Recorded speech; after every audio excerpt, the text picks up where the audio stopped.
Podcast. My name is Joel Lopez. If you're enjoying the content, please go ahead and follow, subscribe, follow on Spotify, iTunes, and YouTube. Today, my guest is none other than Big Dave Uiagalelei. He is used to protect the Hey, stars, and now he protects his five-star sons. Big Dave, yeah, a blast from the past. He doesn't remember me. I was just a guy back then, but man, I remember this dude from the moment I saw him. Dave, welcome to the show today, brother. hey, man, pleasure. So Dave, you probably don't remember me because it was like 20 years ago. Like I said, I was just a dude at Mount Sac trying to keep his playing career going. But I remember your brother Mao talking about you and talking about how, you know, Dave is my biggest guest by far. He's over 6'5", 300 pounds. They call him Big Dave for a reason. But Big Dave was kind of a legend around the Sac Dogs because he was just Sure. so big, but there were stories about him 360 dunking. And I Oh, remember we were doing one-on-one. So the first time we were going to do one-on-ones, you know, I'm a scrawny guy. I shouldn't have been there in the first place. But we had this one dude, James Cooley. He was like 6'3", 260 pounds, running a 4'7". And he called you out because you were watching us do one-on-ones. yes. And then you had your sandal, you had your chanclas on, and you took them off, and I was like, what is this guy doing? Because I'd never seen anybody, do one-on-ones barefoot. Yeah. Because over that back you wore your shoes, you wore your cleats, and so I wasn't used to Samoans yet either. Those, you guys were brand new to me. And so you took off your chanclas, and you get set up, no warm-up, no nothing, and was doing the one-on-ones. I was like, oh my gosh, what did I just get into right now? Like, I don't think I belong here. I remember that day, man. The reason why I kicked the slippers off because you get better traction without the slippers, you know. So, I remember James, and it was a great. I think I hurt James in one of the one-on-ones. I don't know. Yeah, that it did. I don't want to say anything, but it was really cool because you here you were a big guy, and it was just like, Yeah, oh, you didn't, you were competitive and stuff, but then as soon as you got hurt, there was this. I could see right away. It was like, oh shoot, like it changed, and that was new to me too. It's like, man, here you got this big strong guy, tremendous in competition, and then all of a sudden it's like, you go from the competition to, oh, I need to take care I of just this. want to, we always Yeah, had. It was my brother's D lineman. My days, to me, I felt like my days was over, but yeah. I just come up there and I see you guys doing one-on-ones, and I think that was about 2001, huh? Yeah, because I had just come back, so I had hurt my knee in high school and stuff, Yeah. and so I was coming back, and I was watching you guys like, oh shoot, I don't know if I'm in the right place, man. But it was fun, man. It was a lot of fun. But the Sac Dog connection, I follow your brother Mao on Facebook. We had been Yeah. friends, and one of the reasons I actually wanted to speak to you is because I guess your son DJ was born probably the last year I played football, but I would see Yeah. Mao posting about DJ when he was Yes. like in junior high, and I'm like, dang, this is a big kid. This is Big Dave's son. Like, all right. And I would tell my coworkers, like, dang, this dude I used to play with, his Yeah. brother's son, was this gigantic kid. And then, DJ continued to grow and grow in not only in stature, but in the recruiting rankings, things like that. The game has changed, a lot since, Mao and I were playing to Yeah. now when DJ was playing. Because I mean, I think about you guys. You guys, were the kids from Samoa to Ganesha High School, Yeah. P Town, to now, DJ and Mateo now being at, the one of the premier high schools in the country and being top flight prospects. It's like, man, the the steps that went from, I was thinking about it, from your daddy to you to now your sons. That's a lot of change in 25, 30 years for a Yeah. family. Yeah. Well, we're definitely, me and my brothers are definitely first generations, Mm-hmm. here because my mom and dad came from the islands. Mm-hmm. Um, I've always said this: I don't blame my parents, for the way we grew up. They just didn't know. Mm-hmm. I, I had, if I was, if I had a father like myself, it wouldn't be no doubt I'll be in the NFL Mm-hmm. easily. Mm-hmm. It's just my parents didn't understand that. My parents grew up in a world where you have to earn and work, go out and work. You know what I Mm-hmm. mean? They didn't know nothing about understanding the process of a kid who can actually get not just get paid, but get a free education out of their ability to play football. You know, Mm-hmm. my parents didn't know anything like that, so I'll never, I love my parents. They taught us everything, that who we are and who you see in my kids, the humble kid that he is and everything. But the aspect of how DJ grew up and how I raised him, that was everything I learned from my experiences of being a young kid growing up. As you saw me at, 2021 out there with the kids. And I wished at that time, if I would have took, school serious. There's everybody knows in high school I got kicked out. When I played at Mount Sac, I was on house arrest.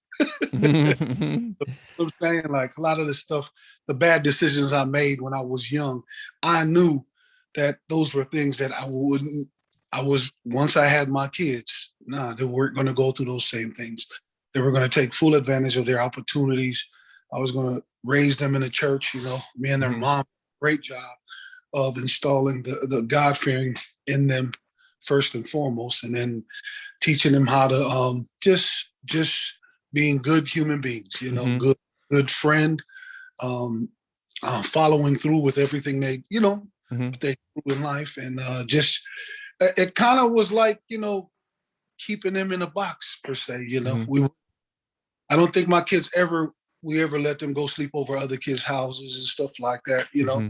It was just something that me and the mom knew. We knew that we had something special. We had some special kids, and Yeah. we just wanted to raise them the way we felt that we knew that as they gotten older, that they were going to flourish as young adults and Right. stuff like that. Well, that's a big thing for a dad. I mean, I know a lot of things changed for me when I became a father. Was that when things really changed for you? Is once DJ was born, it was like, hey, I need to maybe leave some of the old friends I had or old lifestyles I had, and now it's about my son, because from I was gone already when DJ was born, but I've seen pictures of you, carrying him on your shoulders and stuff like that, and it's like, a doting father. Was that a big thing for you? Was like, hey, I gotta change now Oh, because my son needs me, yes, of or my course. boys do. I remember holding my son for the first time and understanding that it's not about me anymore. It's about us. It's about my legacy. Mm-hmm. It's this kid right here. Everything I do is going to reflect on this one right here, DJ, and then. Mm-hmm. But a lot of things change when you have your kids. You know what I'm saying? And Mm-hmm. I was one that just loved everyone that knows me. They all know I love my kids. Thank God for social media. Mm-hmm. Go check my timeline since those kids were little babies. Hundreds of pictures, videos that we went out. We started sports when he was, I don't know, 2-3 years old. Just outside, and eventually when he could finally get on this, I think his first sport he played was basketball and baseball. And with the YMCA back in West Covina where we West live. Covina, shout out to West Covina. All right. It was fun, and just going through that process of watching him grow and thinking of. It was funny back then. I didn't know what I was doing, but I knew how important social media was, Mm-hmm. and what I was doing then. It was more of creating their brand. Mm-hmm. I didn't know how important content was, but I was putting it out all day. Mm-hmm. When they were young, anything that could do with them doing something amazing at a young age, anything that I thought that people would love to see, and I would talk it up too.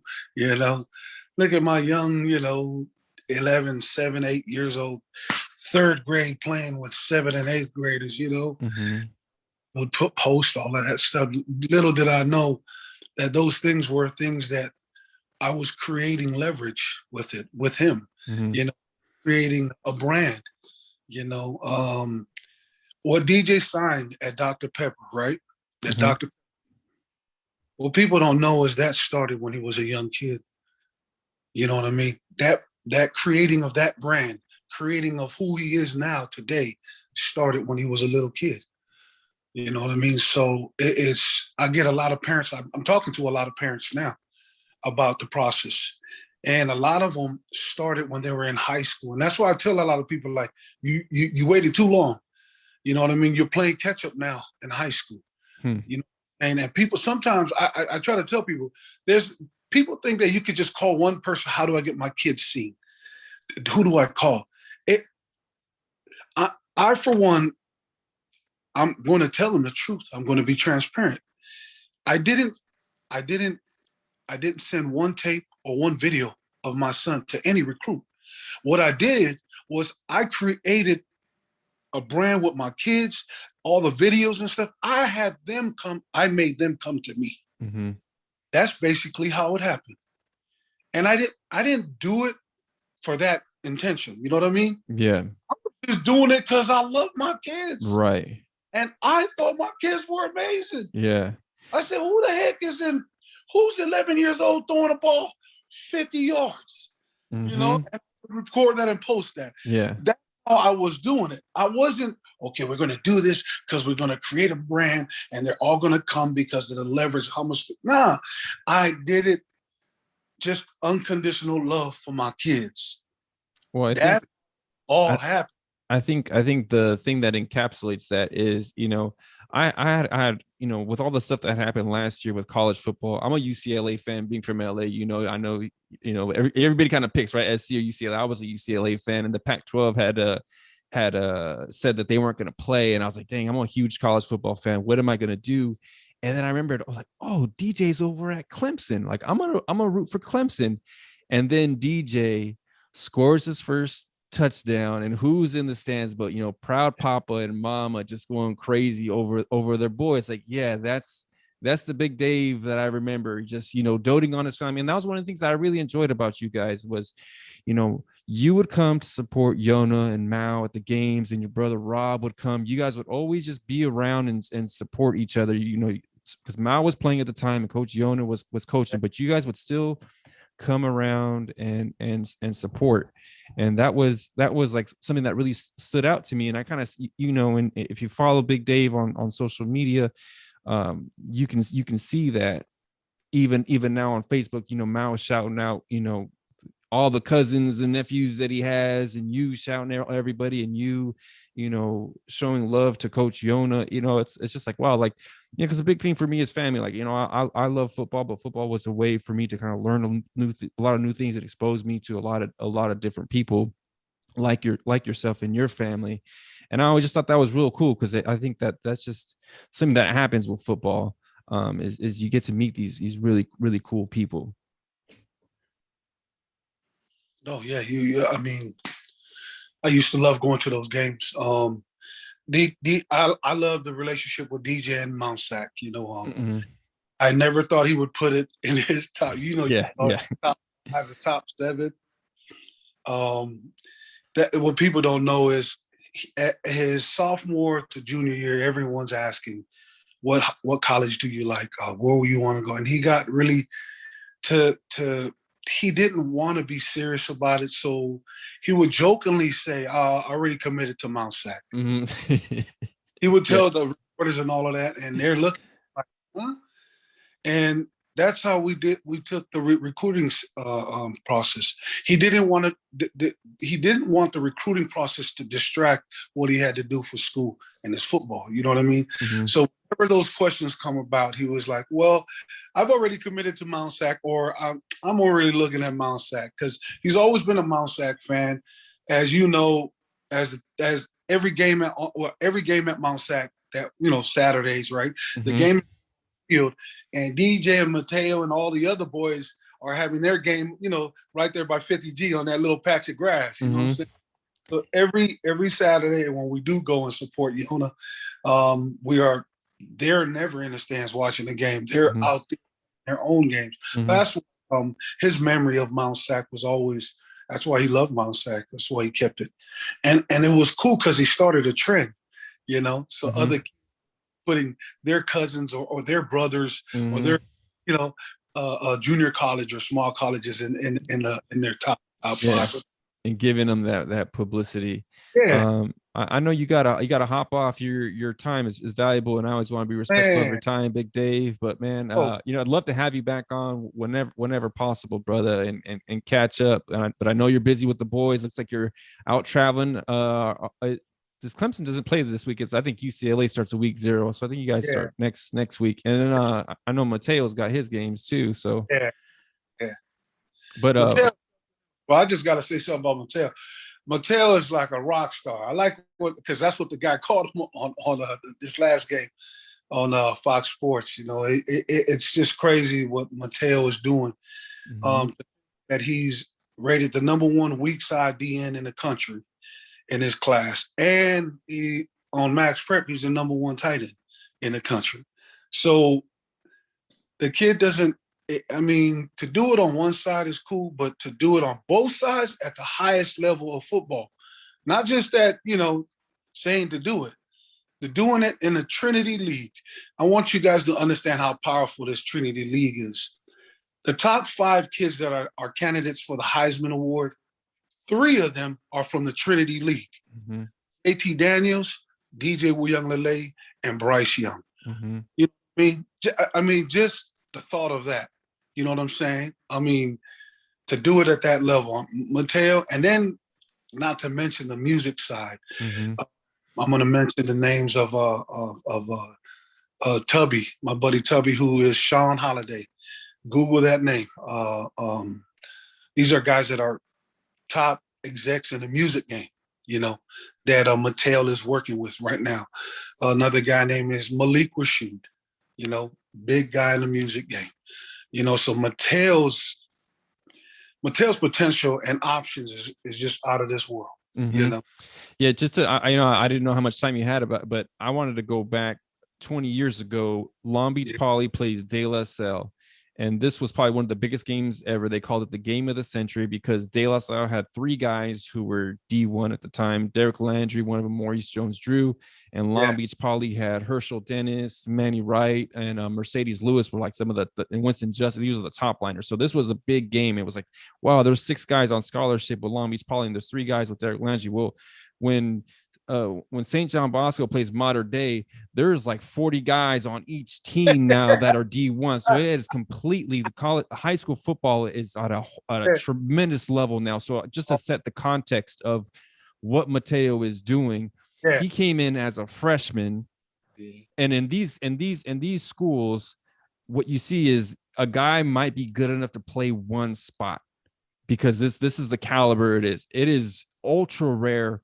for them to be able to play on both sides of the ball, but to do it and come in as a freshman at the line of scrimmage, they say that the closer that you are to the ball, the longer it takes for you to play. So if you're a wide receiver DB, you're kind of, you know, you can do it earlier. But for what Mateo did to come in at hand in the ground spots on both sides of the ball, and to be flexed out as a tight end is simply incredible. I saw a highlight, and just really quick before we wrap up, Big Dave, but I saw a highlight because they had a spring season or something like that, right?